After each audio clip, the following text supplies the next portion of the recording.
So when you're looking at the bedside team and the workforce shortages and the retention piece of it, how is our healthcare innovation playing a piece into that? Or how can we help get that word across that it is an enabler to help with that team better their quality outcomes or measures or whatever that may look like?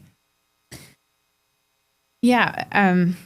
I always think of most of our services being designed first and foremost for the workforce that we're supporting. Yeah. And I think sometimes that takes people by surprise. Aren't we here to improve patient care? And I think, yes. That's a piece of the puzzle. But absolutely, that's why we're probably all here, is for patient care and to take care of patients. But we do that by taking care of our workforce, making sure that they'll come back to work the next day, the next week, the next year, that we have provided enough tools and resources and that kind of peer network, that phone a friend, so that they don't feel completely isolated and burnt out, but want to come back and take up the next shift. And I don't think that can be underestimated in some of these very isolated communities about how lonely it can be to work there, or to be in the middle of an urban hospital in a busy ICU in the middle of the night and feel like I'm it. Who am I going to turn to?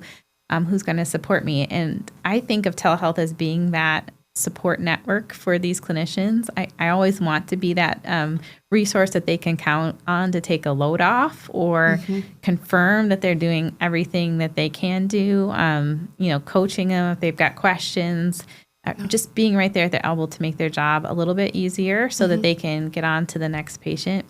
I also think about telehealth as, and we did a study on this, which was really interesting, as a way to help people level up their skills. Yeah. So when we first started providing our emergency service, we really focused on acute conditions like heart attack, stroke, trauma, and making sure that we were kind of programming our services that we want to be there for the worst cases that you have coming into your emergency room. Yeah. And I remember being early on in the quality manager role thinking, they're only calling us on like a third of their heart attacks and half of their strokes. Yes. What are they doing the rest of the time?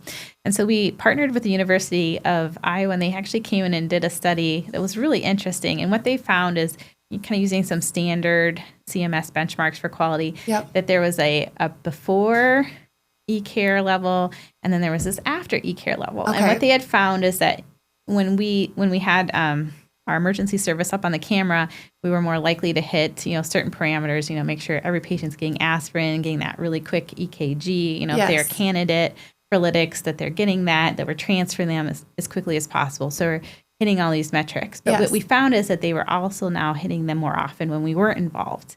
And so you think about how powerful that is. Yes. There's those moments in your life that are just like burned into your memory. But the most powerful education is when it's like in the moment. You got your adrenaline going. It's real time, and that becomes a really sticky nugget of information. And so it makes a lot of sense to me that if we've helped this general nurse that's rounding on the inpatient floor in the emergency room, maybe called other duties as well, suddenly gotten really good at remembering all of the things that they need to do for STEMI care, because they've been, practicing it now. And now they don't even need to call us. Like that's patient's amazing. Getting that care. So to me, that was so powerful that we're helping not even when we're not even in the room. Yes. And from a skills perspective, you have better skills.